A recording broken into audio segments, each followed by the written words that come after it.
Hi നമസ്കാരം. കൃഷ്ണന്റെ വിഗ്രഹം വരച്ചതിന്റെ പേരിൽ സൈബർ ആക്രമണത്തിന് ഇരയായ ജസ്ന സലീം ആത്മഹത്യാ ശ്രമം നടത്തി.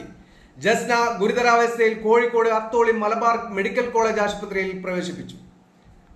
അമിതമായ അളവിൽ ഗുളിക കഴിച്ച് ആത്മഹത്യാ ശ്രമം നടത്തുകയായിരുന്നുവെന്ന് മെഡിക്കൽ കോളേജ് അധികൃതർ വിശദീകരിച്ചതായി ഒരു ഓൺലൈൻ മാധ്യമം റിപ്പോർട്ട് ചെയ്യുന്നു. ഇൻസ്റ്റഗ്രാമിൽ താൻ ആത്മഹത്യ ചെയ്യുന്നുവെന്ന വീഡിയോ പങ്കുവച്ചതിന് ശേഷമാണ് ജസ്ന ആത്മഹത്യാ ശ്രമം നടത്തിയത്.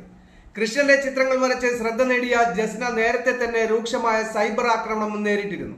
തിരഞ്ഞെടുപ്പ് വിജയത്തിന് ശേഷം RSS കാര്യാലയം സന്ദർശിച്ച സുരേഷ് ഗോപിക്കൊപ്പം കാര്യാലയത്തിൽ ജസ്ന RSS നേതാക്കൾക്കൊപ്പം നിൽക്കുന്ന ചിത്രവും പുറത്തു വന്നിരുന്നു.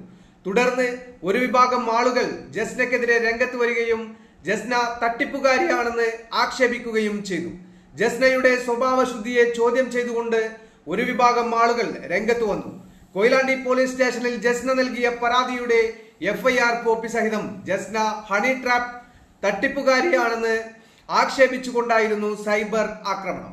ഇതിന് വിശദീകരണവുമായി ജസ്നയും രംഗത്ത് വന്നു. താൻ കൃഷ്ണഭക്തയാണെന്നും സ്വഭാവ ദൂഷ്യം ആരോപിക്കുന്നത് ആസൂത്രിതമായ ആക്രമണത്തിന്റെ ഭാഗമാണെന്നും ജസ്ന മാധ്യമങ്ങൾക്ക് മുമ്പാകെ വിശദീകരിച്ചു. വിവാദം ശക്തമാകുന്നതിനിടയിലാണ് ആത്മഹത്യയുടെ വീഡിയോ പങ്കുവെച്ചുകൊണ്ട് ജസ്ന ആത്മഹത്യക്ക് ശ്രമിച്ചത്.